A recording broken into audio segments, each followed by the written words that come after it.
ദൈവമേ, ഏത് തെണ്ടിയാണ് ഈ വെൽക്കം കണ്ടുപിടിച്ചത്? ഈ എല്ല് ശരിയാവുന്നില്ലല്ലോ. ഈ എല്ലൊക്കെ കൂടി ഞാൻ എവിടെ കൊണ്ടേ വെക്കും?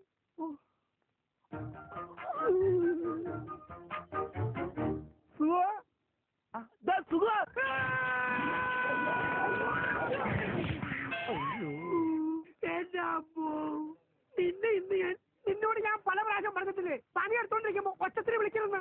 ഈ എല്ല് ശരിയാവില്ല. ഈ പണ്ടാരം എവിടെയാണെന്ന് ഫിറ്റ് ചെയ്യേണ്ടത്? നിന്റെ ഒടുക്കത്തെ എല്ല് കണ്ടല്ലോ പോയി.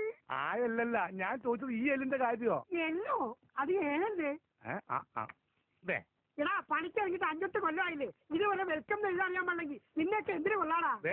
പുതിയ ലിബിയാന്റെ പേരില്ല, പഴയ ലിബിയാനും താർത്തേനെ. അതെ, ഈ കഴിഞ്ഞിട്ട് ഒരല്ലാണോ അതോ രണ്ടല്ല?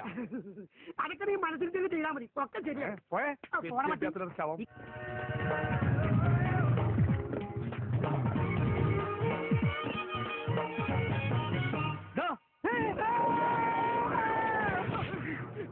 ഓ, ഞാൻ ആളാരാന്നറിയാൻ വേണ്ടി വിളിച്ചതാ. കേറിക്കോളൂ. ഇത് ഏത് ഭാഷ? എന്താ ഇത്? വെൽക്കം. വെൽക്കോ? ഇത് മെൽക്കോ ആണ്. ഓഹോ, അങ്ങനെയും വായിക്കാമോ? നിങ്ങളൊക്കെ ഇവിടെ പന്തൽ കെട്ടാൻ വന്നതോ അതോ സർക്കസ് കളിക്കാൻ വന്നതോ? ഇങ്ങനെയുള്ളവന്മാരുടെ ശല്യം കൊണ്ടാ ചിലരൊക്കെ കല്യാണം ഓഡിറ്റോറിയത്തിലേക്ക് മാറ്റി വെക്കുന്നത്. എന്ത് പണിക്ക് വന്നവരായിക്കോട്ടെ, പന്തൽ പണിക്ക് വന്നവരായാലും ശരി, പട്ടി പഠിക്കാൻ വന്നവരായാലും ശരി, ചെയ്യുന്ന പണി വെടിപ്പായിട്ട് ചെയ്യണം. മനസ്സും കരങ്ങളും ഒരേ സ്ഥലത്ത് നിലനിർത്തണം. എന്നല്ലേ പ്രമാണം വല്യപ്പ? എന്താ ശരിയല്ല മാവാ?